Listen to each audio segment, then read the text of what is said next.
Welcome back, everybody. This week in week 8, we're going to be talking about the basic key exchange continue. So, we're going to be talking about things that we learned from last week, and we're going to continue on some of the concepts. So, some of the objectives for this week is we're going to talk about the ephemeral Diffie-Hellman, DHE, and the elliptic curve Diffie-Hellman, the ECDH. And then we're going to talk about some real world applications of key exchanges. So, now let's go into the DHE, the enhanced security through security keys. So let's talk about the definition of this. So the DHE is a variant of the basic Diffie-Hellman key exchange protocol that generates temporary keys for each session. So this we talked about this point last week, and we talked about how the different components of the Diffie-Hellmans can contribute to cryptography. So now let's get into what is a key generation. So in DHE, for each new session or communication, a unique key pair is generated. This pair consists of a public and private key, much like the traditional Diffie-Hellman. But these are used exclusively for the duration of that session and discarded afterwards. This this temporary nature of the key pairs in the DHE helps mitigate the risk of mitigates the key being compromised, as even if a key pair is somehow obtained by an attacker, it is of no use once the session is over. So it's basically used during the sessions, and after the sessions, it is disposed of and it can't be reused again. And then we talk about the perfect forward secrecy, so the PFS. So the feature that distinguishes the DHE and contributes to its robust security profile is its ability to provide the perfect forward secrecy.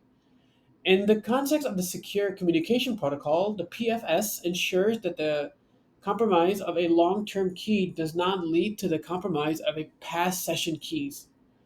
Therefore, even if a private key is compromised, it doesn't allow an attacker to decrypt past communications. This is because those past communications were encrypted using the session's keys, not a long term private key. So the keys are different between the sessions and the long term private key. Next, let's have a scenario illusion. So consider an example of sending multiple messages over an insecure network. If you are using the traditional Diffie-Hellman, the the compromise of a private key would mean that all the past and future communications could potentially be decrypted by an attacker. However, with the DHE, for each session, a new pair of key is generated. Even if attacker managed to break the key for one session, they will only gain access to the data from that one particular session, leaving the rest of the communication secure, as they are encrypted with a different key, at, as mentioned above. Okay, perfect. Let's talk about the usage in modern protocols. So for the DHE's provision of the PFS, an enhanced security has led to the widespread adoption in many modern secure communication protocols. Some examples are the transport layer security, or the TLS, and the SSH, or the secure shell, which uses the DHE to secure web and remote connections, respectively. In protocols such as these, the DHE helps ensure that each communication session is individually secured, protecting data's integrity even if a long term private key is compromised. Let's talk about some quiz questions here. So, what is the primary benefit of using the DHE over a traditional Diffie-Hellman key exchange? Is that going to be DHE uses shorter keys? DHE uses symmetric encryption? DHE provides perfect forward secrecy? Or is it D, the DHE uses elliptical curve cryptography? So we haven't talked about this one yet, so that doesn't work. We didn't really talk about the length of it, and the main benefit isn't that it is a symmetric encryption, so the answer is C. So the answer is C. The DHE provides perfect forward secrecy. The main advantage of the DHE over traditional Diffie-Hellman is that it is providing a perfect forward secrecy. This means that even if a long-term key is compromised, previous session keys, which have already been discarded, remain secure. This is because the DHE uses a different elliptical key, uses a different pair of keys for each session or communication. All right, next we're going to talk about the elliptic curve Diffie-Hellman. So the ECDH. All these acronyms are getting to me now. Let's move on to the next. So for this one, let's start off by explaining what the ECDH is. So the elliptic curve Diffie-Hellman, or the ECDH, is a key agreement protocol that allows two parties, each having an elliptic curve public-private key pair, to establish a shared secret over an insecure channel. This shared key may be directly this shared secret may be directly used as a key or to deprive another key, which can then be used to encrypt subsequential communication using a symmetric key cipher. Next, the mathematical part of this. So the mathematical of the elliptic curve is the foundation of the ECDH. For the sake of understanding, you can imagine an elliptic curve as a geometric figure consisting of the points satisfying a particular equation. In the terms of cryptography, the significant aspect of these curves is the elliptic curve group law, which provides a method to add two points together. Given 2 points P and Q on the curve, you can define a third point, P plus Q. The process of finding this third point is straightforward. But if you only know P plus Q and Q, it is computationally difficult to determine P. This is also known as the elliptic curve discrete logarithm problem, the ECDLP, and the cornerstone of the security provided by the ECDH. So we won't go too much into the equation of it. I won't be asking a specific question about the equation on an exam. Okay, let's continue on. So the ECDH offers some distinct advantages over the traditional DH. First, the ECDH provides the same level of security as the DH. And when I say DH, we're referring to Diffie-Hellman, with a significant shorter key, because key size relates to the processing power needed for performing encryption and decryption. Shorter keys means that the ECDH is faster and more efficient than a traditional DH. These effectively gains make the ECDH particularly more valuable for systems with limited resources, such as a mobile device. Next, let's consider a real world example. So consider the ECDH in a secure internet communication. As part of a protocol like the IPsec or the SSH and the TLS, the ECDH allows for secure exchanges of keys over the internet, providing the basis of secure communication. The ECDH also uses a various amount of different cryptocurrencies, such as Bitcoin, where it serves as a crucial role in signing and verifying transactions. Okay, so with all that, let's go into a quiz question here.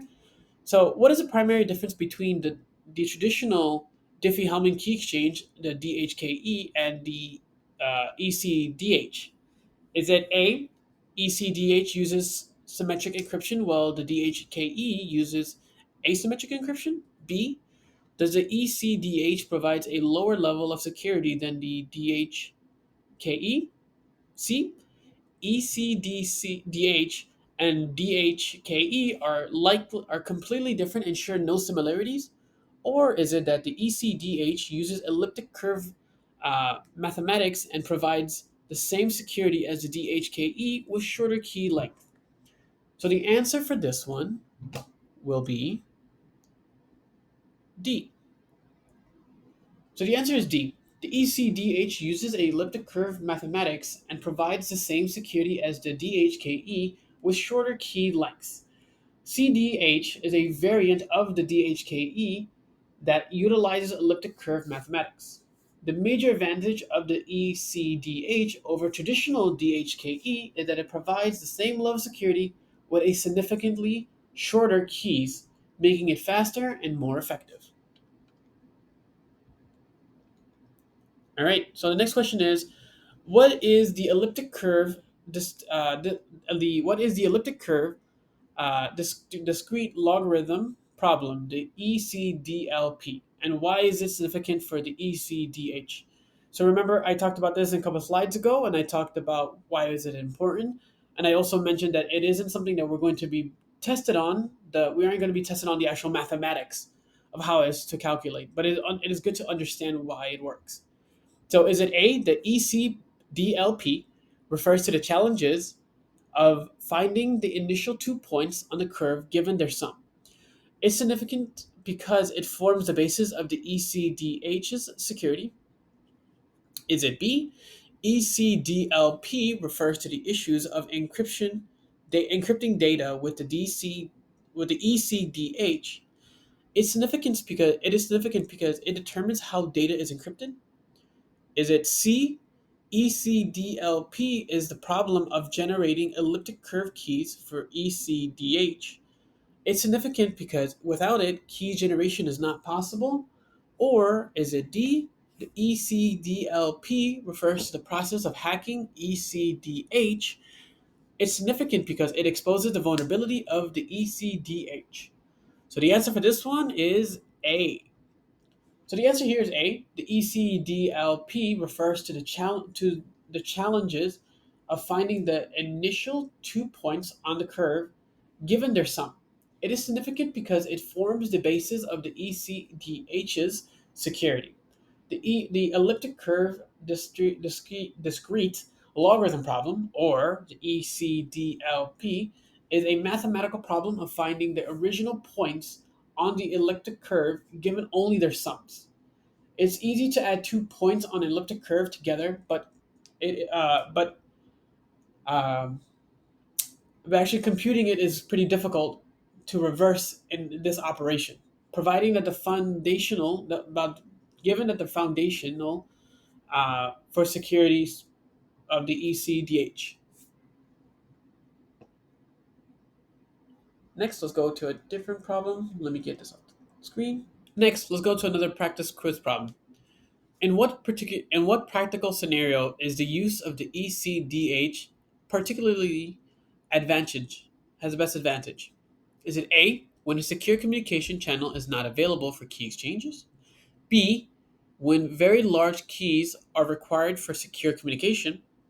C, when computational resources are limited, such as a mobile device? Or D, when symmetric key encryption is preferred over asymmetric key encryption? So the answer for this one will be C.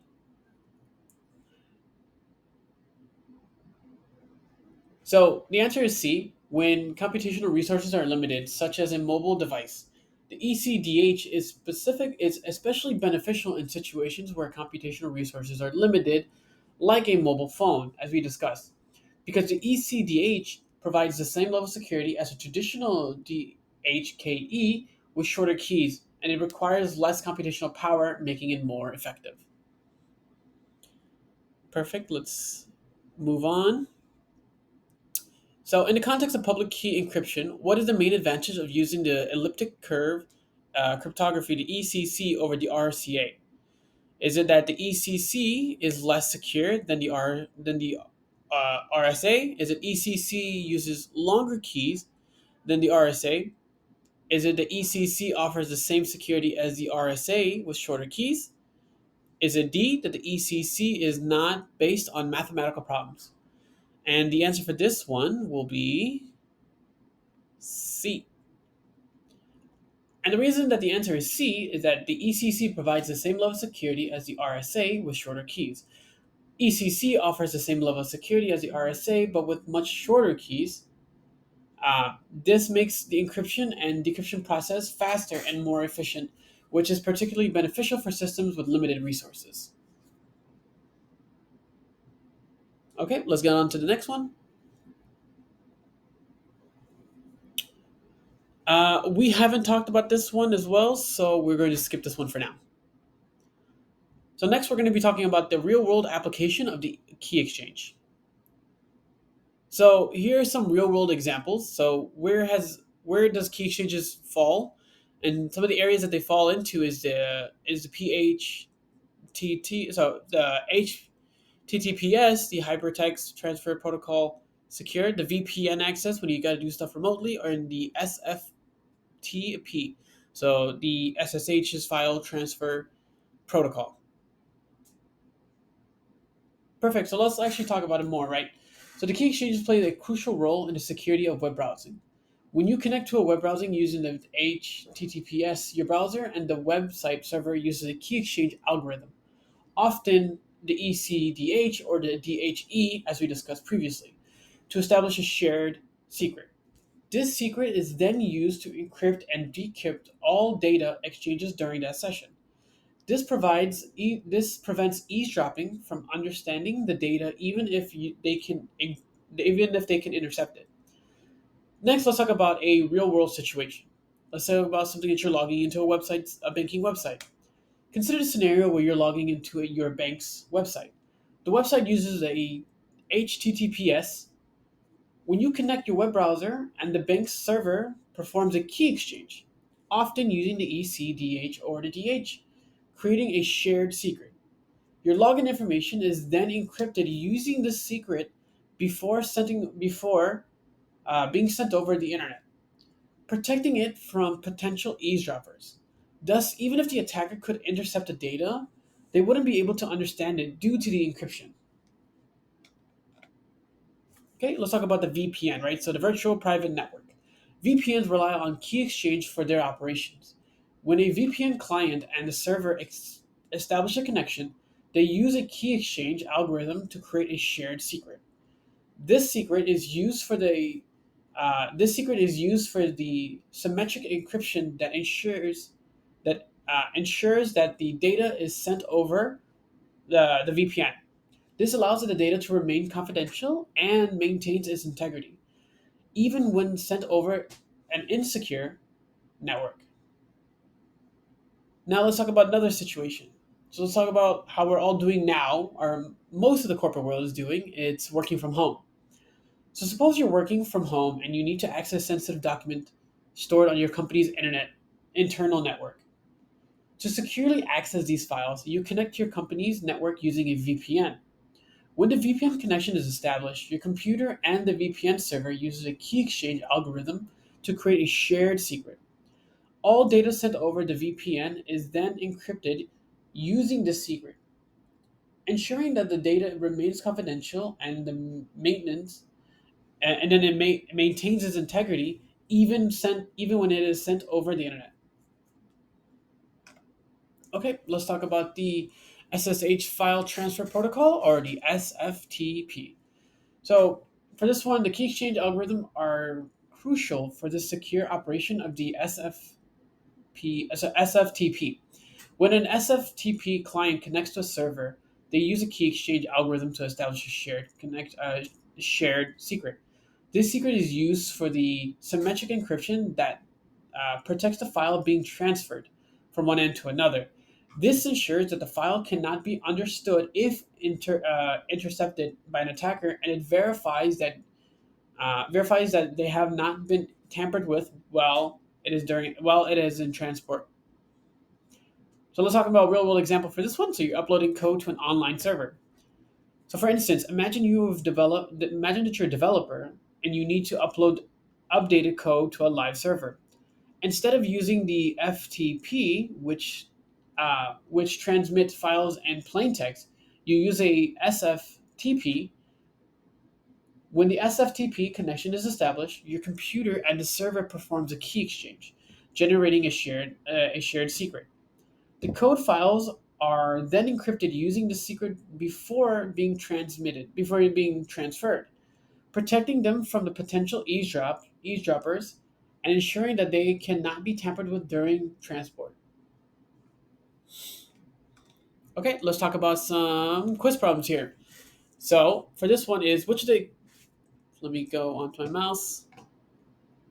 Which key exchange algorithm is commonly used by the HTTPS for secure web browsing? Is it A, RSA, B, ECDH, C, AES, or D, MD5? So the correct answer for this one is B. The correct answer is B, the ECDH. HTTPS commonly uses key exchanges algorithms such as the ECDH or the elliptical curve, Diffie-Hellman, or the DHE to establish a shared secret. This secret is then used to encrypt and decrypt all data exchanged during that session. Perfect. Let's go on to the next question. So, in the context of VPN, why is key exchange necessary? Is it A, to establish a shared secret for symmetric encryption? B, to provide a unique identifier for each user? C, to increase the speed of data transmission? Or D, to decrease the complexity of the VPN software? And then the answer for this one is A. Oop. So the correct answer is A, to establish a shared secret for symmetric encryption. When a VPN connection is established, the client and the server key well, sorry. When a VPN connection is established, the clients and server uses a key exchange algorithm to create a shared secret. This secret is then used for symmetric encryption that secures the data that is being sent over the VPN itself. Okay, let's go on to the next problem. So, why is SFTP more secure for file transfer compared to a plain FTP? So is it A, the SFTP uses a faster transfer protocol? SFTP uses a exchange to establish a shared secret for file encryption? C, SFTP has more complex algorithm, hence is harder to crack. Or is it SFTP works better with firewalls and routers? And the correct answer for this one is B. So, correct answer for this one is B. The SFTP uses key exchange to establish a shared secret for file encryption. The SFTP or the SSHE file transfer protocol, which it is named after, uses a key exchange algorithm to create a shared secret when a connection is established. This secret is then used for symmetric encryption that protects the file while it is being transferred. Okay, let me clean this one out. And I think that is all that we have for this week's. So this week and last week are the same topic. So I just wanted to cover it in two different sessions versus one. Originally, I was going to have another topic that comes up for this session, but what I'm actually going to do is hold off until next week, which is the final week, and then we're going to be talking more about some different components. So, if you have any questions or concerns, feel free to reach out. And thank you, everybody, for this session.